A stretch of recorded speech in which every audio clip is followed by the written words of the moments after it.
Thank you, Brother Terence, for the very kind introduction.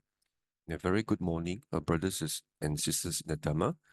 I'm indeed very happy this morning that I'm able to share the Dhamma with you. And before we begin with today's Dhamma sharing and discussion, let us put our palms together in Anjali, and pay our highest and deepest respect to the Buddha, the Blessed One, whom, through his great effort and sacrifice, he has rediscovered the path to liberation, and that has enabled us to practice the true Dhamma. Namo tassa bhagavato arahato samma sambuddhassa. Namo tassa bhagavato arahato samma sambuddhassa. Namo tassa bhagavato arahato samma sambuddhassa. Again, a very good morning, everyone. Um, and I'm very happy, this morning that I'm able to share the Dhamma with you again. And for today's Dhamma discussion, I've actually selected a sutta from Anguttara Nikaya, which is a book, on the numerical discourses of the Buddha. And this is actually, taken from the Book of Threes, AN 3.60. And this sutta that I've actually selected, in particular, I'd like to just discuss with you, this on this very important, this very interesting topic, that that is actually spoken of, in many other religions, and that is actually in relation uh, to the phenomenon, I would say, in relation to miracles. Um, and as you know, in other religions, miracles are actually quite widely spoken of, in the respective religious texts, and it is often uh, used, as a revelation, uh, the supernatural power, of the supreme beings, in these religions, and and of course, um, uh, I mean that actually, actually is actually very commonplace in other religions. But when it comes to the practice of the Dhamma, more often than not, many Buddhists actually say, that the practice of the Dhamma, is it's a spiritual path, where we actually practice the Dhamma based on the teachings of the Blessed One. For example, for the monastics, it is comprises Sila, Samadhi, and Panya. And then for the lay people, it is actually Dana, Sila, Bhavana. So there's actually there isn't actually much to speak of about miracles. And miracles actually don't they do not actually happen, or they're not relevant, in the practice of the Dhamma. But if you actually have the time, and if you actually go through, the um, the suttas, which are recorded in the Pali Canon, you find that miracles are actually, were a very common phenomenon, and even during the Buddha's time, where you find, many of the ascetics, uh, perhaps the yogis, especially those who would actually practice the samadhi to a very high level, they were able to actually have the spiritual power, up to a certain level, where they were able to actually display, many different aspects, of uh, miracles, and psychic powers, that were actually uh, quite phenomenal, and many of these, were actually quite inconceivable, especially, when they were able to perform many astounding feats, that lay people would actually find, very amazing, or very remarkable. So even during the Buddha's time, many of these ascetics and yogis, those who practice samadhi to a high level, they were able to wield the spiritual powers to actually display, such psychic powers, that many would find, quite miraculous in nature. For example, they were able to uh, walk on water. They were able to, you know, walk through walls, as if there was actually no solid wall at all. They were actually able to dive, into grounds, and they were able to fly like birds into the sky, and able to uh, perhaps even travel, into space, into the universe. So many of these feats, were actually quite in fact, quite commonplace, especially for yogis, especially when they wanted to display their spiritual powers. Inevitably, they would actually display such feats of psychic power. They were actually quite miraculous in nature, especially to the lay people. And once they witness such miracles being performed by such yogis or ascetics, then of course they actually place their spiritual faith, on such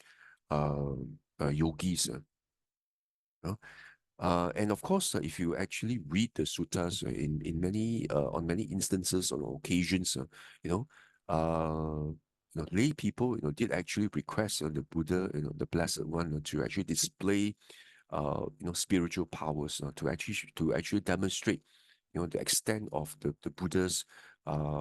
psychic powers, and to perform miracles, so that lay people, will actually place, stronger faith, in the Buddha, and that was actually requested, by certain lay people, who requested the Buddha, could you perform miracles so that lay people are able to witness, and able to perhaps verify or validate, the extent of the Blessed One's, psychic powers, so that the Blessed One would be able to uh, gather or amass, a greater following, and greater faith, from the lay people, in such a way that will actually be able to develop the Buddha Sasana, to a higher level, to a more, to a wider um, uh, uh, uh, population, so that, the Sasana will become strong, So that was actually requested, by the lay people, but if you actually read the suttas, the Buddha actually declined such requests. And that's why, of course, the Buddha actually had a very sound and and valid reasons, why the Buddha did not want to display, feats, of supernatural power, or or psychic powers, or to show miracles to lay people. Of course, the Buddha actually had his own reasons for that, and those were actually quite explained in quite detail in the suttas. And because of this, um, many Buddhists are actually, based on such um, uh, readings in the sutta, right? Many Buddhists actually then, um, perhaps, form the opinion, or they actually hold the view, that um, that miracles, or psychic powers are actually not important. They are not necessary. In fact, they are an impediment to the practice of the Dhamma. And and due to this, that is also part of the reasons, of course, why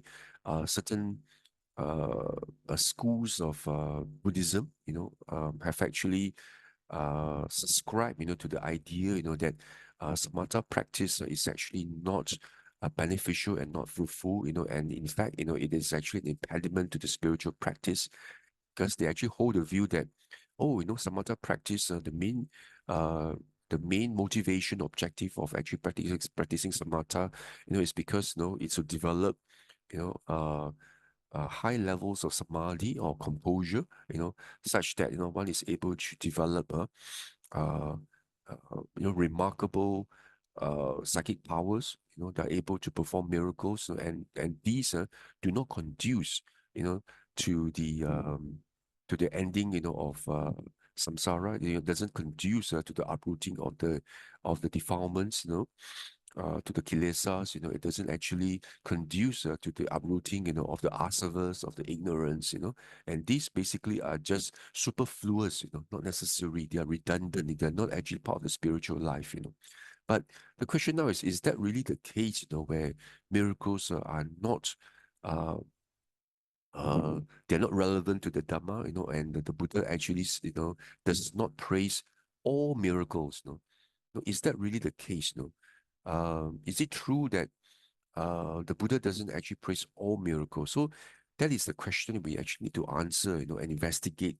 in this Dhamma discussion, and that's why, I I find, this topic or this area of psychic power and miracles to be something that's actually quite interesting, and of course, I actually did a bit of research into the suttas as well, as to to really determine, whether it is true, that the Buddha doesn't actually praise all miracles. Is it true that miracles are actually not necessary at all, or or are there any specific miracles where the Buddha actually does praise, you know? And that's actually where we actually, would like to find out and then pose this question to the Buddha, and just see, how the Buddha has actually addressed this question in the suttas. So, for our Dhamma discussion today, I've actually selected this sutta from Anguttara Nikaya, Book of Trees, and this is actually from AN 3.60. And this sutta itself is actually entitled Sangarava, So before I proceed, perhaps just let me share this my screen uh, in order for me to uh,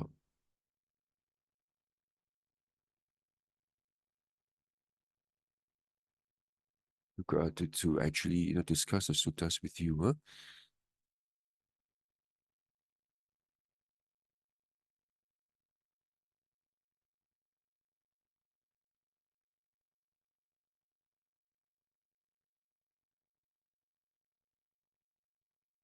Okay, all right. Okay, so this, as I said, this sutta is actually extracted from Anguttara Nikaya, 3.60, and this sutta is actually entitled Sangarava. Okay, okay. So in this AN 3.60, okay, the sutta actually starts off, by actually putting the spotlight on this Brahmin by the name of Sangarava. And so this Brahmin Sangarava, one day he actually approached the Buddha, the Blessed One, and and he actually engaged the Buddha, in a discussion, um, with regard, to the Dhamma, and of course, not being a Brahmin, and he wanted to actually challenge the Buddha, with regard to the Dhamma that's taught by the Blessed One, So then, sitting to one side, this Brahmin Sangarava, he actually started to pose questions to the Buddha, So he started off by saying, Master Gautama, we Brahmins sacrifice and enjoin others to offer sacrifices. As you know, Brahmins, they have this practice of making sacrifices to the Brahma, you know, often, making a lot of sacrifices in terms, sometimes, even offering, animals, and also, other items, they actually offer sacrifices to the Brahmins, and Brahmins actually, encourage others to make sacrifices, to their the Brahma, whom they regard, as the highest supreme being, you know. So, and he actually continues by saying, now both one who himself sacrifices and one who enjoins others to offer sacrifices, engage in the meritorious practice that extends to many people, that is one based on sacrifice. So what he's saying is, um, if we actually make sacrifices and make and of course and encourage others to make sacrifices, then we are actually um, uh, performing a meritorious practice, that actually extends to many people, So the benefits of encouraging others to make sacrifices, it actually extends to many people, So it actually widespreads to everyone because you actually encourage everyone to make sacrifices. And then he actually then contrasts this with the teaching of the Buddha by saying, but one who leaves his family and goes forth from the household life into homeless life, only, tames only himself, calms only himself and leads to Nibbana only himself. So in such a case, he engages in a meritorious practice that extends only to one person, and that is based on going forth. So you see the statement that he's made here, he actually says that one who leaves the family, when actually one goes forth, papaja, and becomes, a samanera, or becomes a monk,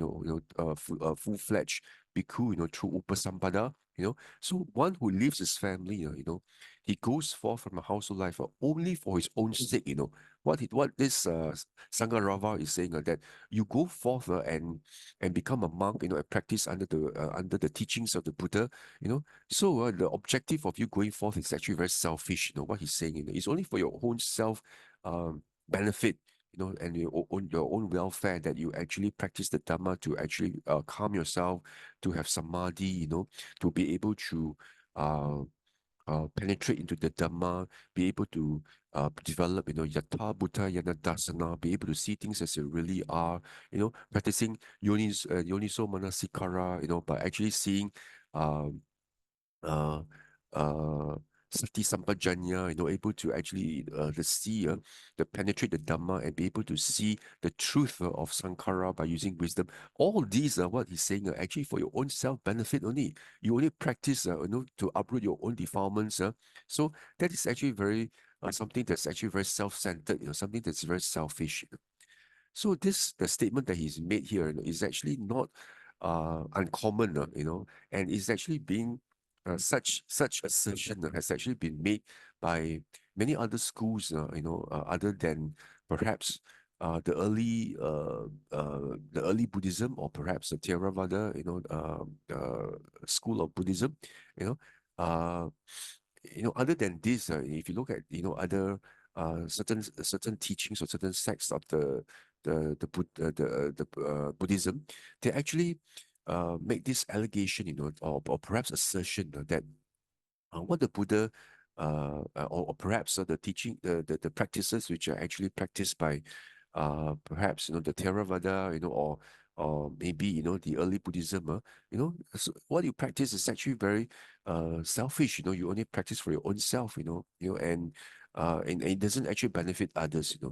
So that is actually the kind of assertion that's been made, and this exactly the same assertion was actually made by this Brahmin, Sangarava, that uh that as compared to us Brahmins, we actually encourage as many people as possible to make sacrifices, but but for you, for you as monks, you only practice the Dhamma, only for your own self benefit. So how can you say that that the benefits of your practicing of a Dhamma, it actually spreads to others, it doesn't, it's actually very much limited to yourself. So in that sense, it's actually a very self-centered practice. That's what he's saying, So when that question was asked, the Buddha actually then said, well then, Brahmin, I'll question you in return, and you should answer as you see fit. So the Buddha says, what if in the world, that there is actually this Sammasambuddha, who has actually arisen, perfectly self-awakened, and he's actually able to, turn the wheel of the Dhamma, and this Sammasambuddha, he is perfectly self-awakened, and he's a teacher of the Dhamma and the teacher of the Devas and humans, and fully enlightened, and he's able to uh, turn the wheel of the Dhamma, based on what the Buddha has actually realized for himself, the ultimate truth in all conditioned phenomena, that you're able to, penetrate, into the truth, of existence, So, the Buddha then says, if the Buddha himself is able to turn the wheel of the Dhamma and make the Dhamma known to everyone, including humans and the devas, and the teacher, the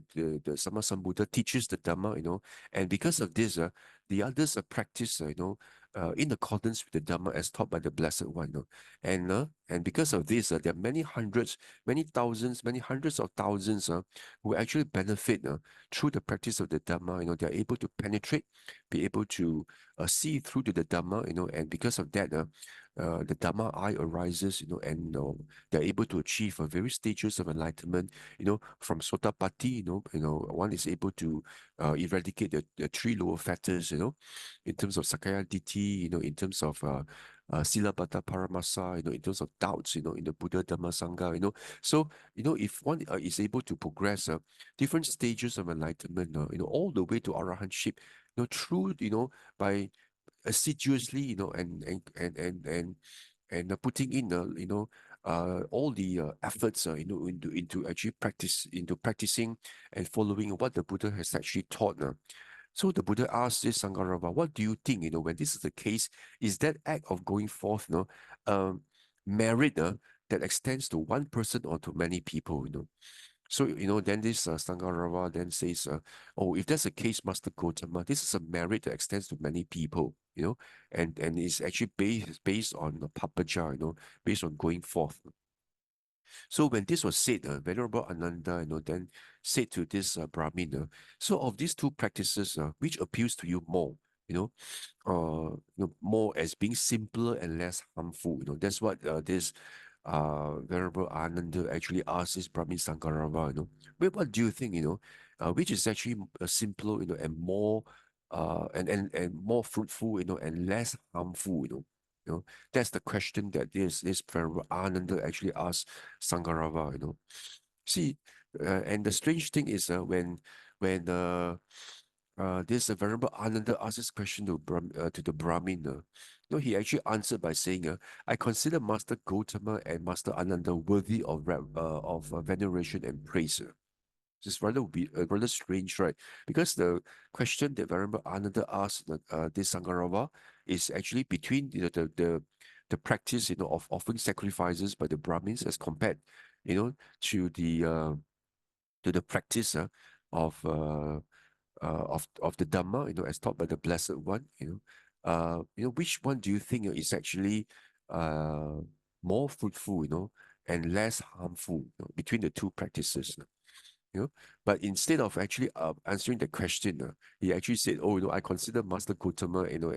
Anand, Master Ananda, worthy of veneration and praise." So the question doesn't quite, correspond to the question, that was asked of him, right? Then the second time, Venerable Ananda asked, this Sangarava again, so he says, Brahmin, I'm not asking you whom you consider worthy of veneration and practice, I'm asking you which of, these two practices appeals to you, as being simpler and less harmful, and also more fruitful and beneficial. But again, the second time, this Sangarava answered by saying, I consider Master Gautama and Master Ananda worthy of veneration and praise, And then the third time, Venerable Ananda repeated the same question to Sangarava. Again, he actually answered in the same way as well. So the Buddha, actually witnessed all this, So the Buddha then thought to himself, he said, even for a third time, this Brahmin Sangarava was being asked a legitimate question by Ananda, and he falters and does not answer, Let me release him, So this Buddha then asked this Sangarava, he then he actually asked, what conversation Brahmin arose today among the king's retinue when they assembled, and was sitting in the royal palace. See the Buddha, from this, the Buddha actually, I mean, from this statement itself, you could actually, um, in a way, infer, and perhaps infer this observation, that the Buddha actually had this wonderful psychic power of actually being able um, uh, to actually know, actually what happened, he could actually listen, he could actually hear, um,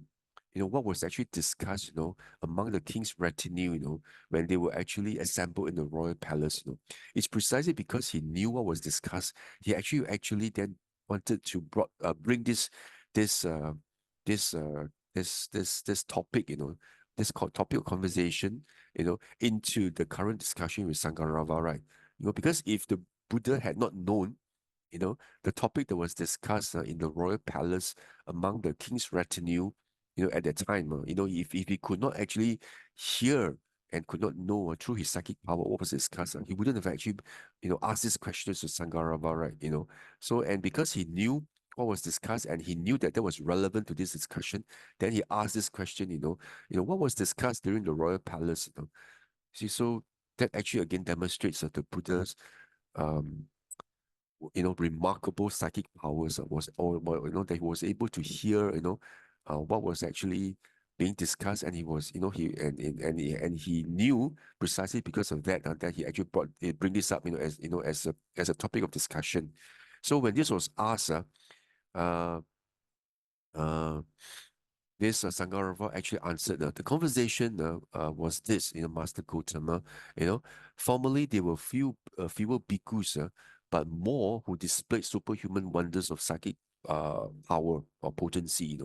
But now, there are more bhikkhus now, but there were fewer bhikkhus who displayed superhuman wonders of psychic power, This was the conversation that arose today among the king's retinue, you know. See, the Buddha actually brought this up, because he knew exactly what was discussed. And again, he asked this question. And of course, this Sangarava answered, at that time, we were at, what was discussed was, before this, there were actually fewer bhikkhus, but, many of these bhikkhus actually, they develop and possess, you know, remarkable, superhuman miracles, of psychic power, But nowadays, there are actually more bhikkhus, but among these more bhikkhus, very few actually displayed or possess superhuman uh, uh, miracles, of psychic power, So that was a conversation that arose. So because of this, you know, then this Buddha then actually continued, with the discussion, with this Sangarava. He said there are Brahmin three kinds of miracles, What three? The miracle of psychic power, or psychic potency, but I use the word power, okay? Psychic power, the power, the miracle, wonder means miracle. So the miracle of mind reading, and the miracle of instruction. You see, so the Buddha, then actually, you know, told this Sangarava, actually there are three miracles, in the world, the miracle of psychic power, the miracle of mind reading, able to actually read,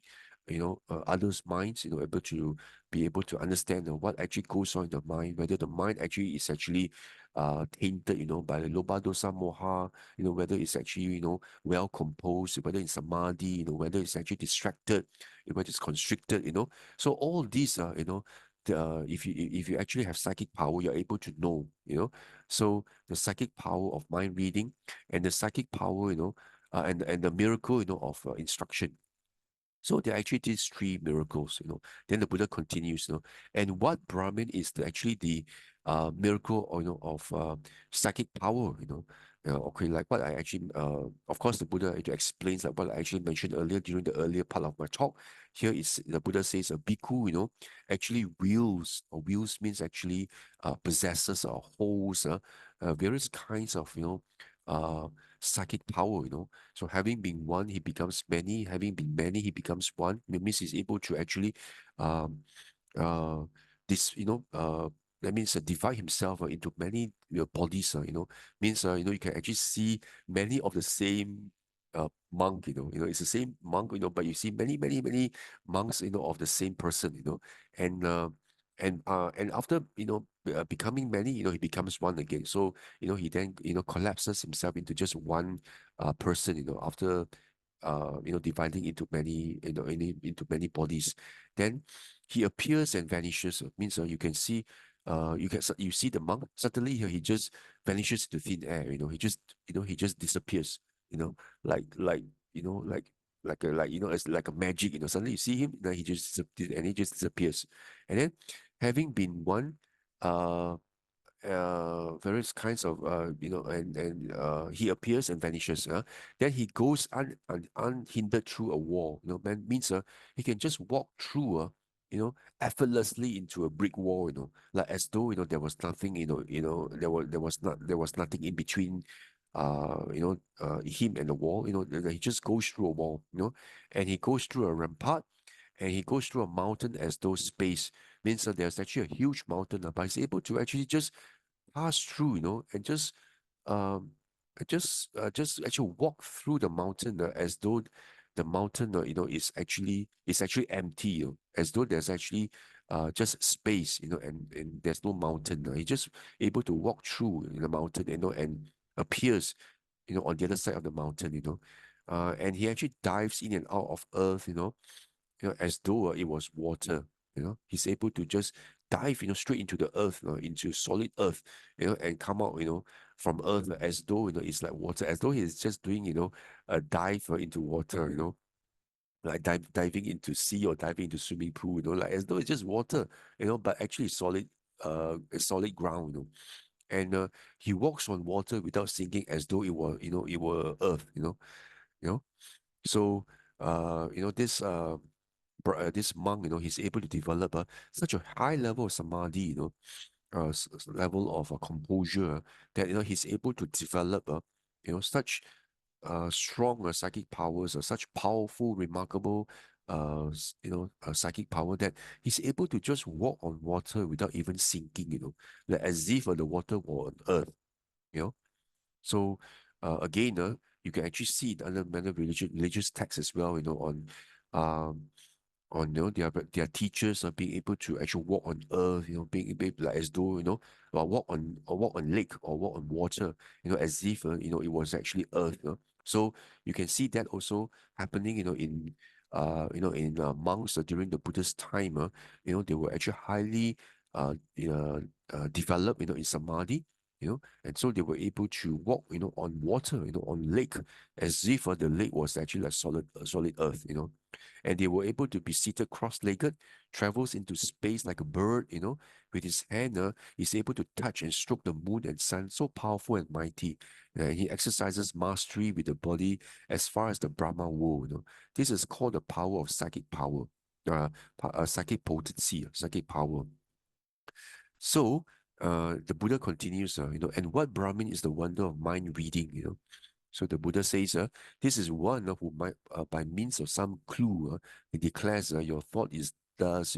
such is what you're thinking. Your mind is in such and such a state,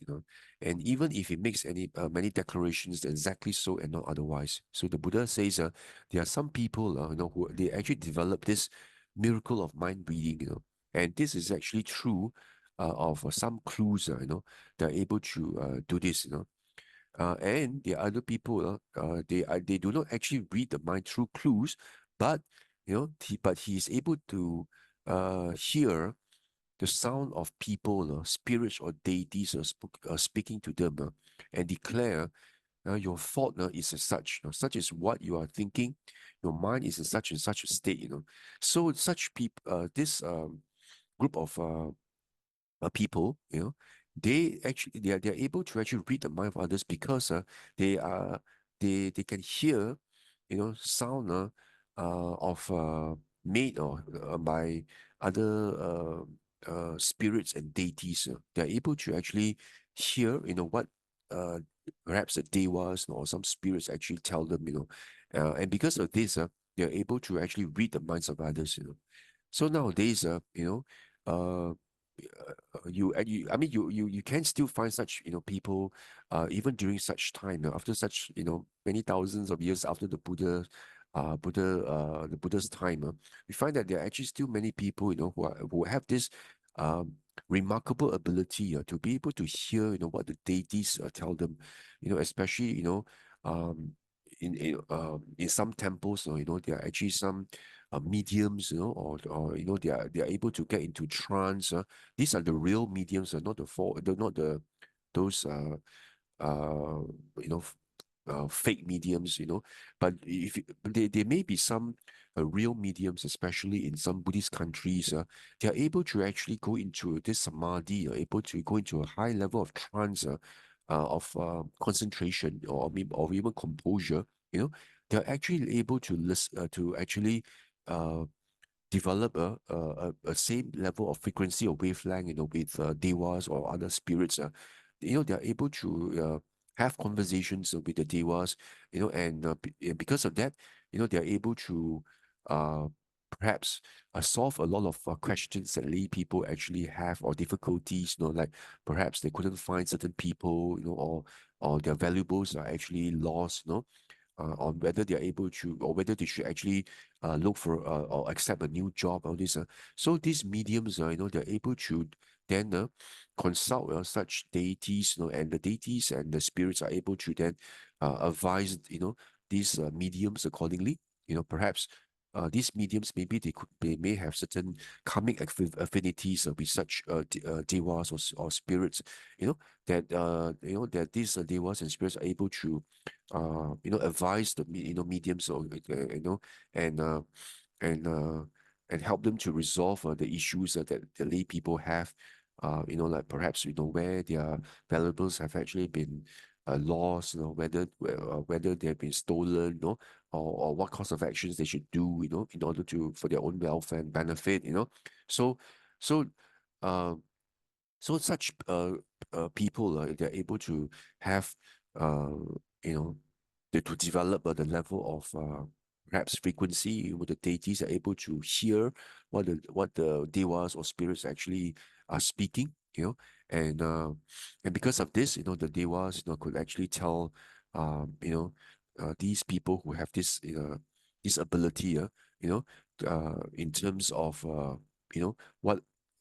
about how, or how's the state of mind in others, and what they're thinking, and or what other people are thinking. So they are able to actually read other people's minds, because um because they're actually being told, by deities and spirits. So they're able to hear, what the deities and spirits actually tell them, in terms of, what other people are actually thinking, what goes through, in other people's minds. So it's actually through this way, that this group of people, are actually able to have, psychic power, because they're actually able to hear the sounds of devas and spirits. And then the Buddha continues by saying there's also another type, of people who have this miracle, of reading other people's minds, is that someone does not declare the state of mind of others by means of clue, by means of mark, or by speaking, of or by hearing the sound of people or spirits or deity speaking, but he hears the sound of diffusion of thoughts as one is thinking and examining some matters, and and he declares, or your thought is as such, this is what you're thinking. So the Buddha says it's actually due to this sound of the diffusion of thought. I mean, I'm not sure exactly what this is. I mean, this is actually a psychic power of able to read others people's minds, and the Buddha knows this exactly, and the Buddha knows this well. So the Buddha says he hears a sound of diffusion of thoughts, uh, which is another way. And then the Buddha says someone does not declare the state of mind on the basis of others, basis of a mark, or by hearing the spirits, or by hearing the sound of diffusion of thoughts. But this group of people, but they are able to actually read the mind of others, uh, because he actually with his own mind, he encompasses the mind of one who has attained concentration without thought examination, and he understands this person's mental activities are so disposed, and that immediately after he will think of this thought. So the Buddha says there's this fourth category of people, they do not actually read the mind of others through clues or through marks, or through diffusion of thoughts,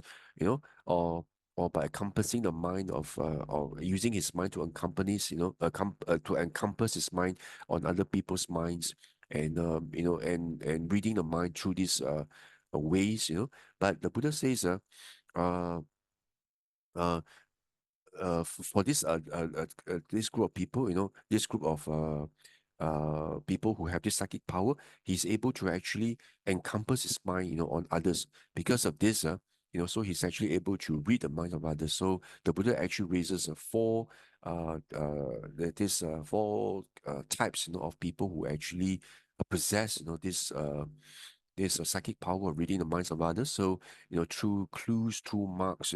through the diffusion of thoughts, as well as through encompassing his mind or other people's minds, and he's able to read the minds of others, and the thoughts of others. So the Buddha says, this is actually the psychic power of mind reading.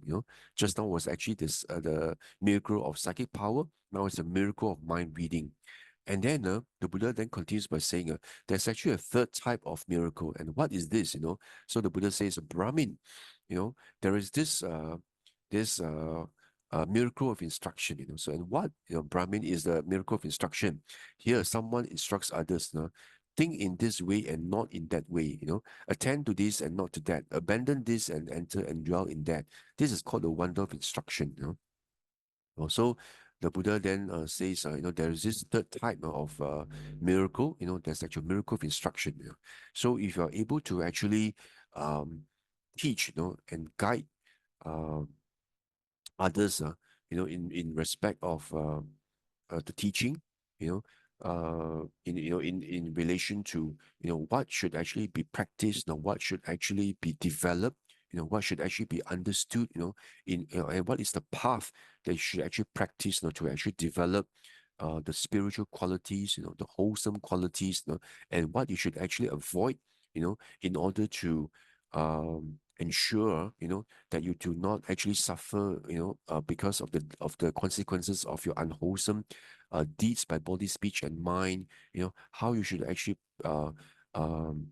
practice, by developing all the good qualities. For example, like generosity. How you should actually practice to develop your virtues, your morality. By actually perfecting your sila. What are the 10 do charitas that you actually avoid in terms of the three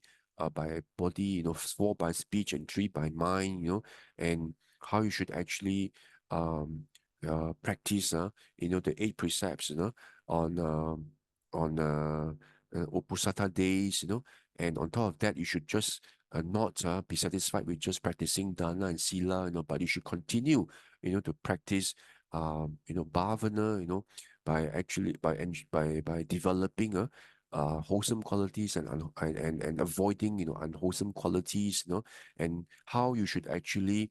um, develop and practice your mind, by watching your mind all the time, because like a Buddha says, if you actually don't watch your mind, then you're just like uh, um, uh, a hut, or a house, that the roof is actually not well thatched, not not well built, not well attached. So whenever there's actually rain, the water will actually seeps through, um,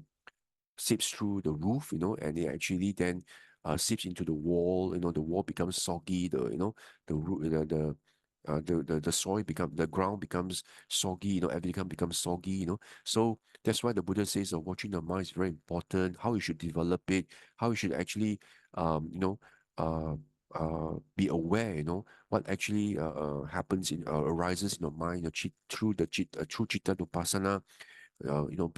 Be aware whenever loba dosa more arises in you, and how you should actually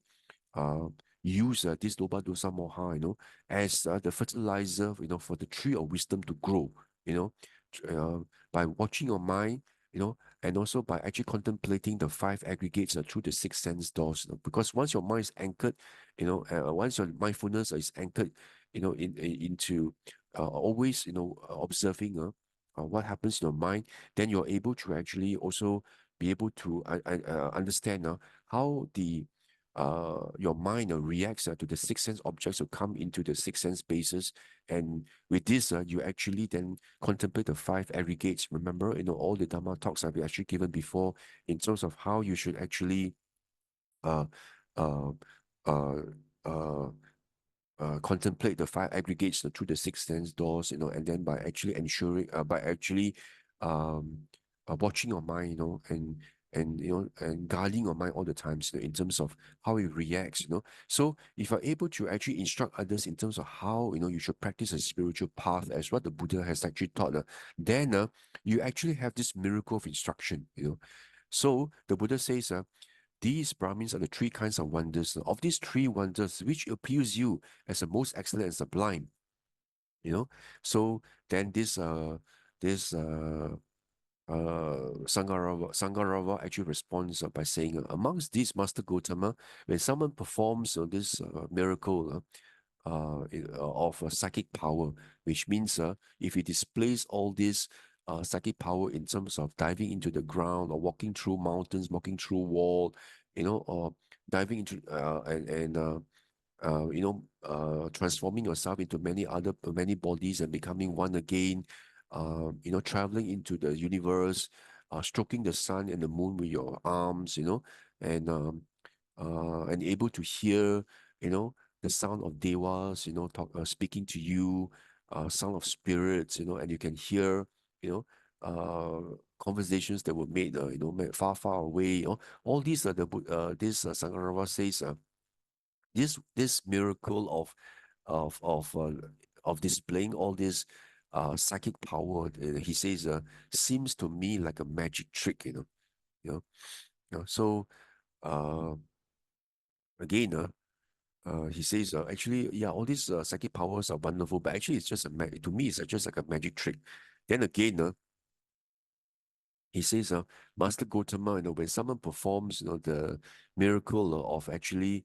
listening, of able to listen to the sound of devas or spirits, being able to uh, uh, hear, what others said,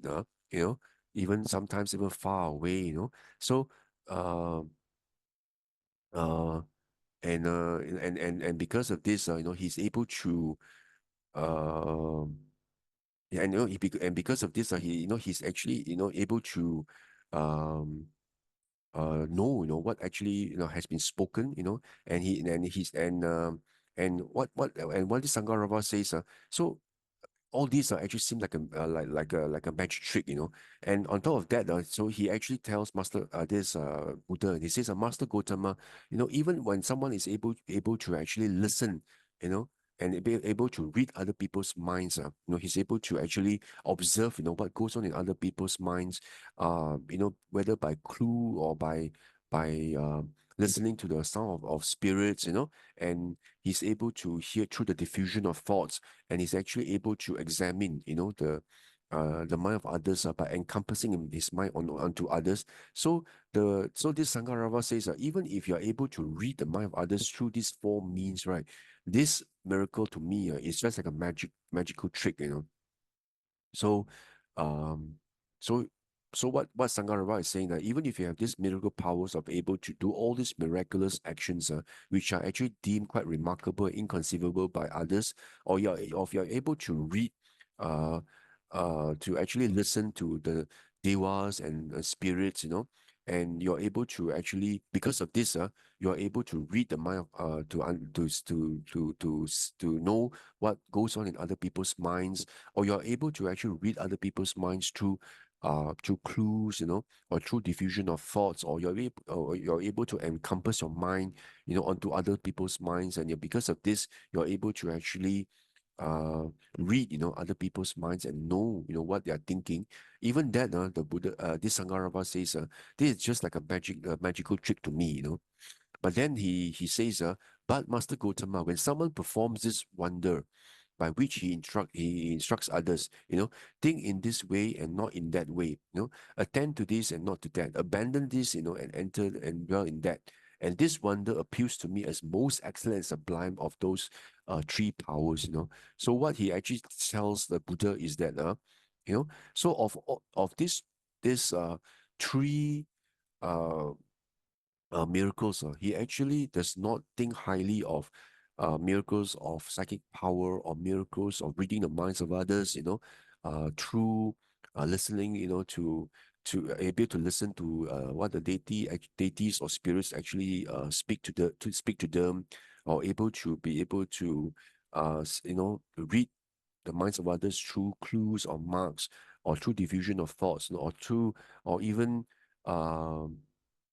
through diffusion of thoughts, or even encompass your minds on others. He said all these are not important. To him, these are just like magic tricks, magical tricks. But if you actually have the miracle of instruction, able to teach others, how to practice the Dhamma, how to actually go step by step, in actually um developing, the spiritual qualities that will enable you to actually attain, um the insights and the wisdom for you to uproot ignorance, able to uproot the asavas, which are actually the main cause and the main reason why we have been chained to samsara for such a long time. Once that light, that light, or the eye of Dhamma arises in you, so if you're able to guide the person, to such that the person, becomes um unshakable, faith, true verified confidence, faith in the Buddha Dhamma Sangha, with the Dhamma eye arises in you, if you're able to actually guide the person, through this miracle of instruction, and then, this um this power of instruction is indeed praiseworthy, So it's indeed something that's remarkable, something that's actually excellent, sublime, as compared to the other two psychic power of displaying all these feats of miracles,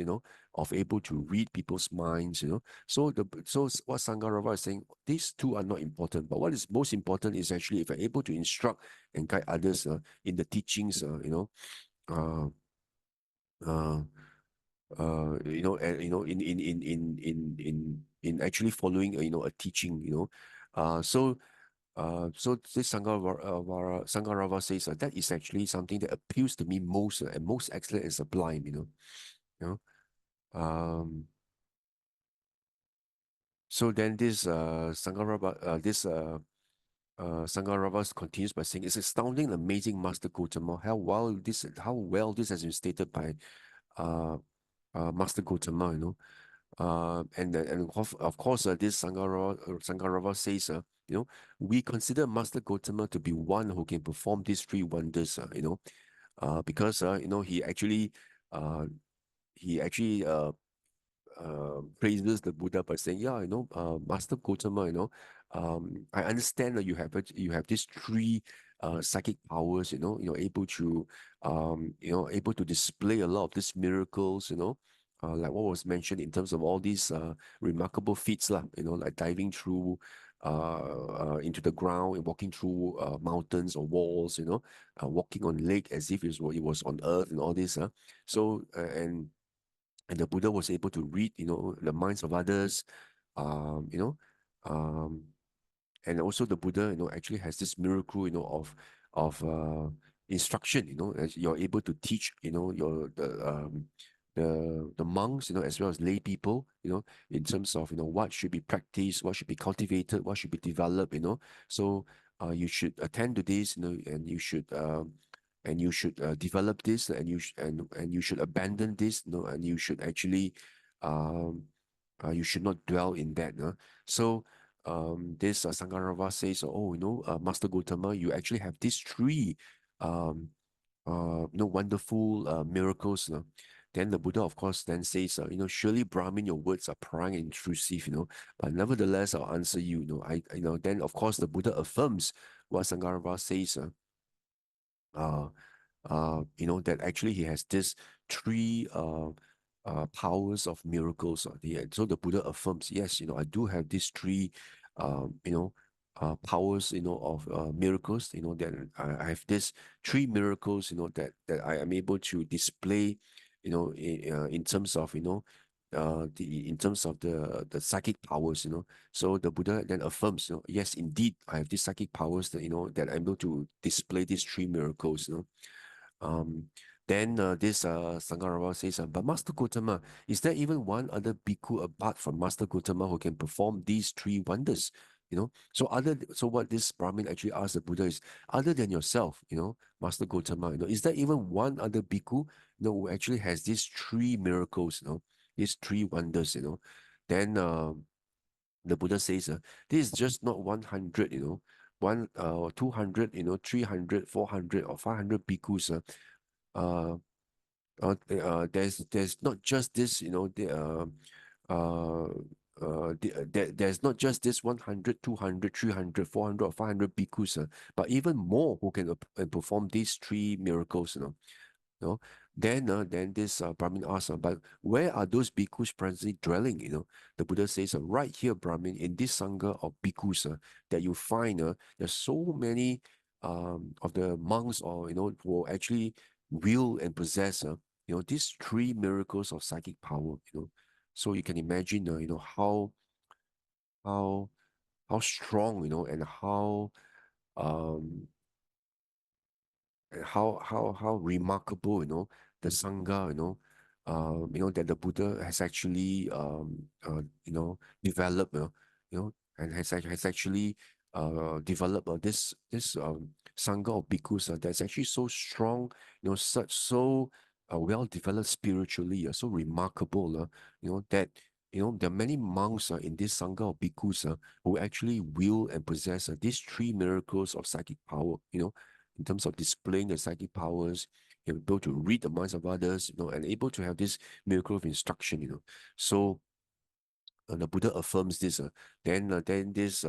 Sangarava says, no, sadhu, excellent Master Gotama, let Master Gotama consider me a lay follower who from today has gone for refuge for life. So this Sangarava, so he actually abandoned, his Brahmin religion, and he then actually then, became, a lay follower, of the Buddha for life, and he actually goes to the Buddha for refuge for life. So from here, we can see that this miracle of instruction is something that's actually very remarkable, that, that is actually praised, uh, by the Buddha, and not just by the Buddha, but you can look at other Brahmins, other even other samanas, and other ascetics, they regard this miracle of instruction as something that's actually remarkable. So um So from this sutta itself, now we can see that this miracle instruction is indeed something that's actually very wonderful, something that's remarkable, and it does not matter, if you actually do not have, the miracle of psychic power, if you cannot, or you don't have the miracle, of reading the minds of others, So the Buddha says that these are not important, but if you have the miracle of instructing others, able to guide one, progressively, from uh, from each stage, one stage to the other, in terms of developing, the spiritual quality, the spiritual strength, you're able to guide, someone to progress, progressively and steadily, on the practice of Dhamma, for example, like what the Buddha actually taught, to lay people, through the graduated discourse, of the Buddha, the Anubupi Katha, the Buddha actually starts off by actually, expounding, on giving, on dana, on sila, on morality, and because of this, because of dana and sila, you're able to go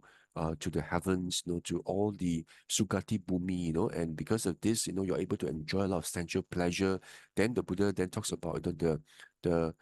this danger, and the wretchedness, of sensual pleasure, and how this uh how this miracle this sensual pleasure, is actually a trap, that will actually trap you, it's actually quite wretched, quite dangerous, so you should abandon this sensual pleasure. And then the Buddha, once your mind becomes malleable, then the Buddha then talks about the Four Noble Truths, so that is the wonder of instruction, that the Buddha actually um regards, as something as praiseworthy, and something that's actually, very remarkable, very astounding, if someone actually has this miracle of instruction, then of course, um we as compared to the Buddha, the people during the Buddha's time, who were more fortunate because they were able to meet the Buddha, in person, and the Buddha, through his, Sabanyuta Yana, his wonderful, miracle, spiritual power. He's actually able to understand the temperament, of the people, of the lay people, and he was able to guide them, according to the temperaments, and that's why the Buddha actually has this miracle of instruction, able to guide one, from being a putujana, to a sotapanna, even though as compared to people during the time, of course, if you compare to them, we are not as fortunate as them. We do not actually have the opportunity to meet the Buddha in person, and and we are not able to benefit in terms of benefit from the miracle of instruction that the Buddha has. So as compared to the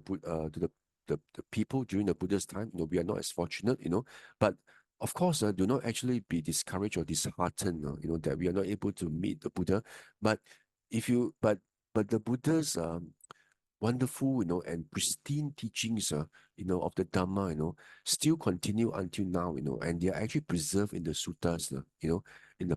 Pali canon, in the suttas, and recorded, in the form, as though, um,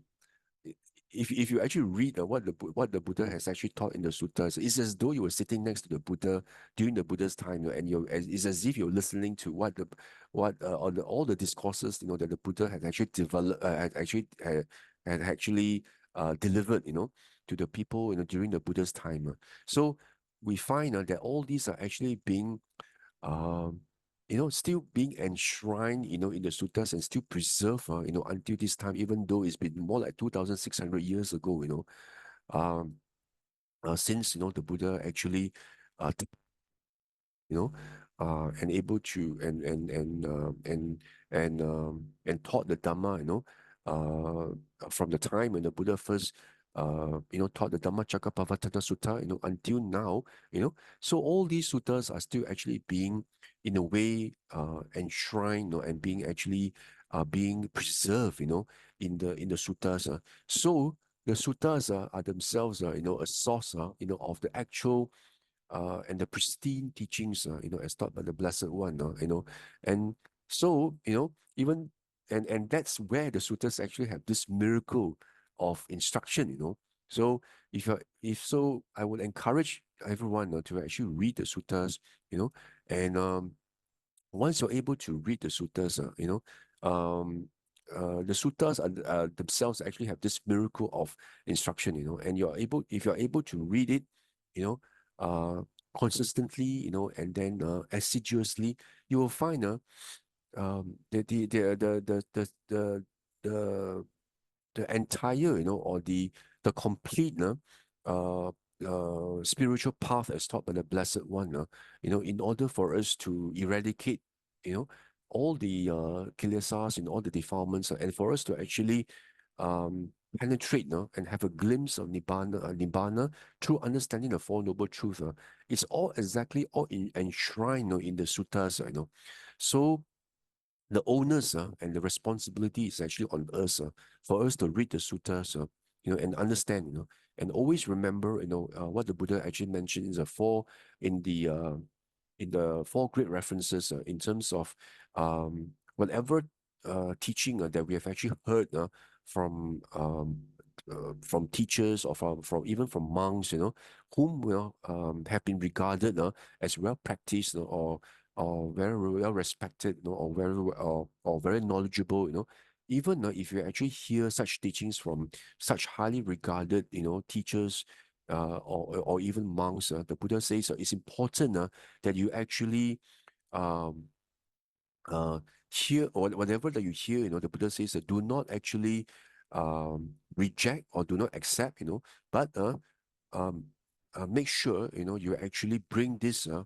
to the suttas, and then do a comparison, between what has been taught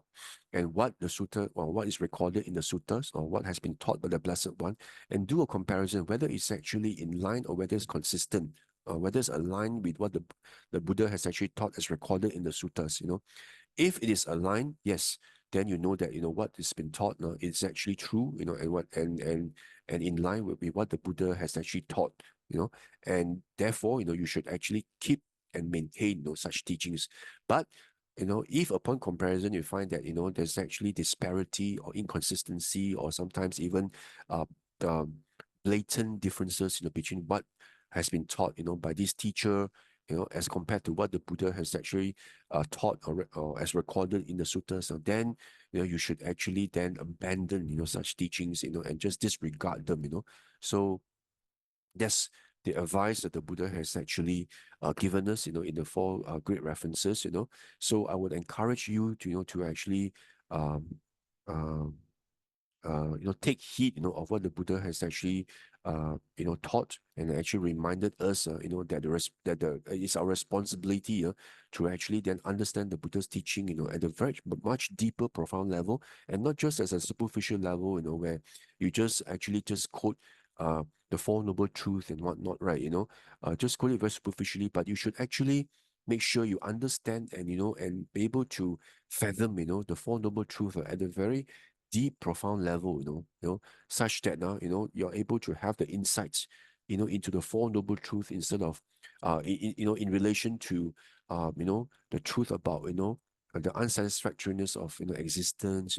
and what is the origin, or because of craving, and why do we crave? It's precisely because we have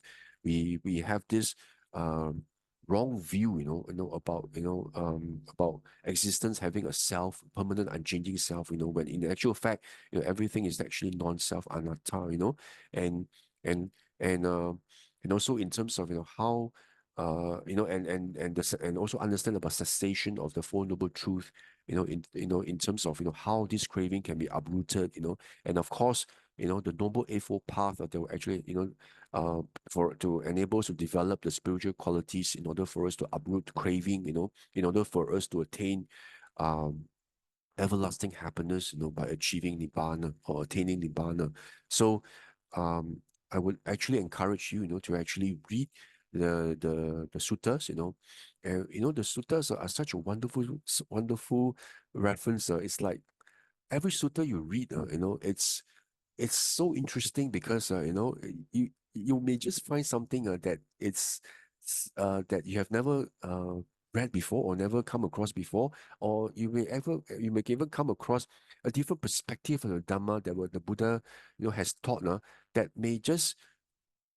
click with you, and suddenly the Dhamma eye may just arise.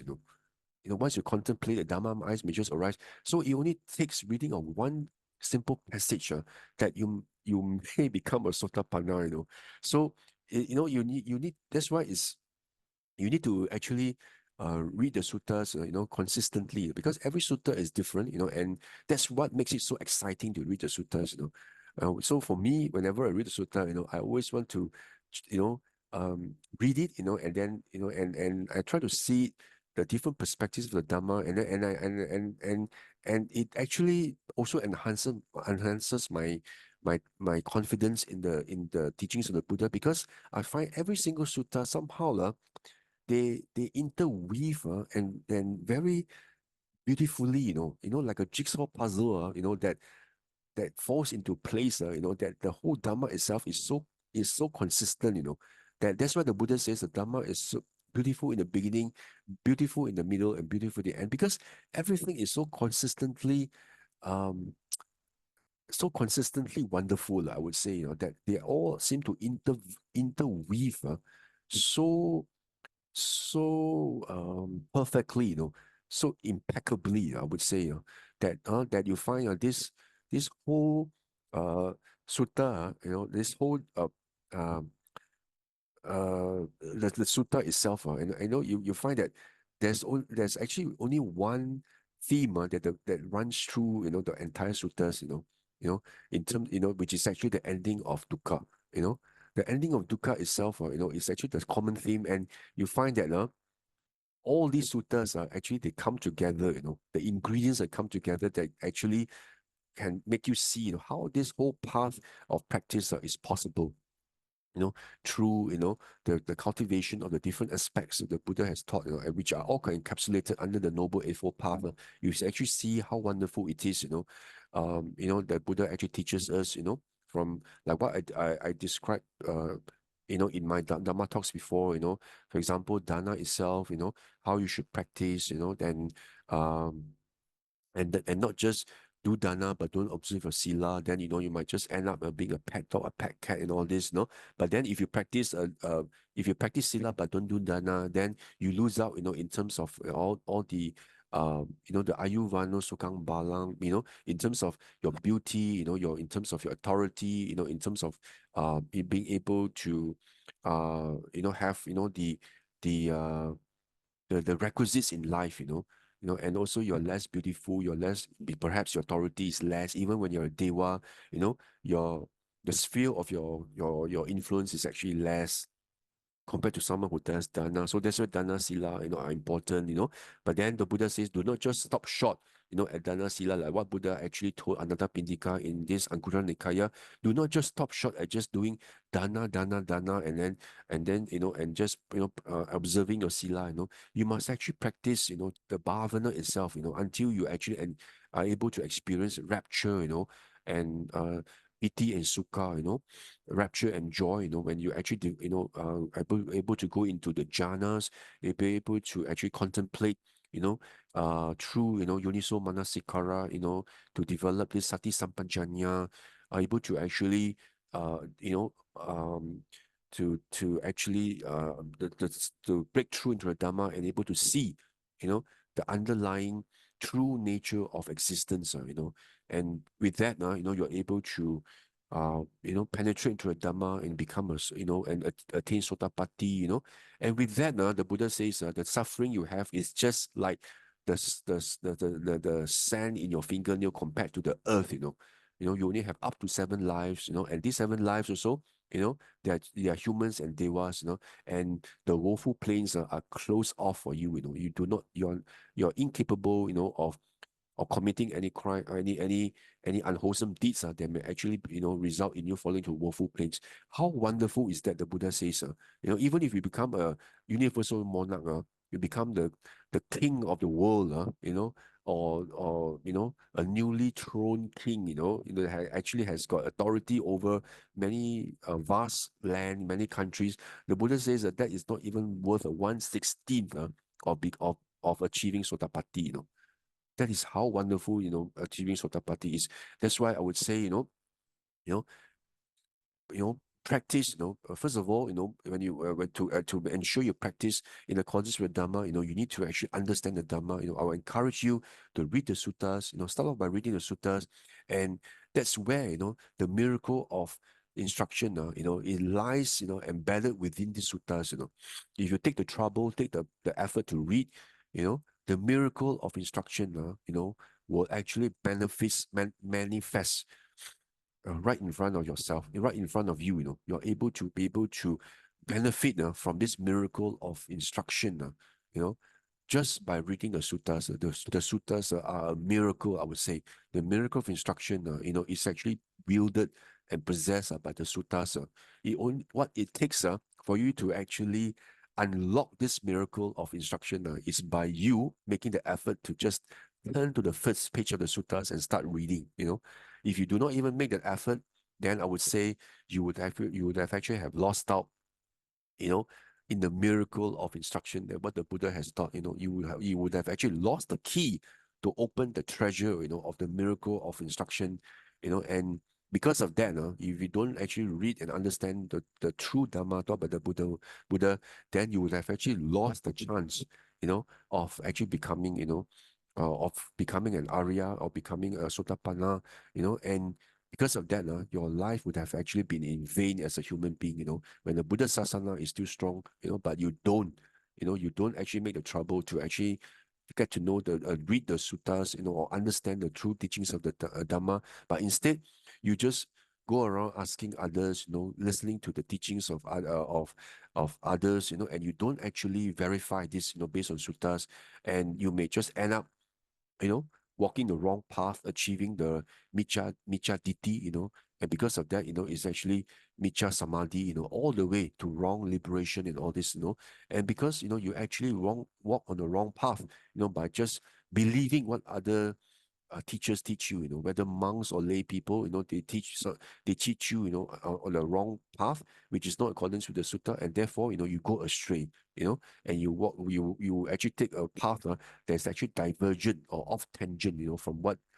the Buddha has actually taught. So that's why it's very important, that we unlock this miracle of instruction that is so important in the practice of Dhamma, by first of all understanding what the Buddha actually taught, so that you practice in accordance with the Dhamma, like what the Buddha in DN16, before the Buddha's final paranibbana, the Buddha says, one who actually uh pays the highest homage to me, who is actually one who actually practicing in accordance with the Dhamma, so that's why we must take heed of what the Buddha said, and we must make sure that we are able to unlock, or actually unlock, using the key to unlock this treasure trove, you know in this unlock this miracle of instruction, that lies embedded within these suttas. So I would encourage you to read the suttas, read it, understand it, and step by step, this whole uh this magga itself, the path, the magga phala, the magga itself becomes very clear to you, and you're able to practice step by step, and you develop the confidence, then and slowly, you may become a Dhamma Nusari, or Sada Nusari, and then and before you know it, before the end of this life, you may even become a Sotapanna, so, and then with this, like the Buddha says, it is really wonderful, really remarkable, and you only have 7 lives, to go, destined for enlightenment before Nibbana, so um that is something that's really important, so once again I urge you, to actually take the effort, make the effort, slowly read the suttas, and understand the suttas, they are, once you're able to understand uh the essence of what the Buddha taught. So reading the suttas, becomes enjoyable, and becomes really interesting, and becomes something that's actually um very inspiring, that you're able to see each sutta, is so different, and you're able to see how each um uh topic, or each or area, that actually the Buddha speaks of in each sutta, how they actually jive together, like a jigsaw puzzle, Once you're able to see that, then it becomes very clear to you, how you should actually walk the spiritual path, how to walk, practice the Dhamma. And, if you are able to achieve this, then I think the Buddha's great effort in rediscovering the true Dhamma, would not have been in vain. We would have actually been able to repay the great um, the great effort, and the great sacrifices that the Buddha has actually made for us, So I would encourage you to read the suttas, it does, you don't, it can be a very gradual process, you don't have to rush, slowly, but surely, then you develop, that strong uh, motivation, and the strong desire, the chanda, for you to read the suttas, and that's where, the treasure of this miracle of instruction, truly is embedded and truly enshrined. Okay. Okay, so I've come to the end of my talk, and thank you very much, for your kind attention today. And I wish you, um, uh, uh, a great effort, as well as a great and also sati sampajañña, mindfulness, in always paying attention, to what and to what the Buddha has taught, based on the suttas, and not just take everything that you hear, on face value. Okay. Thank you very much. Thank you.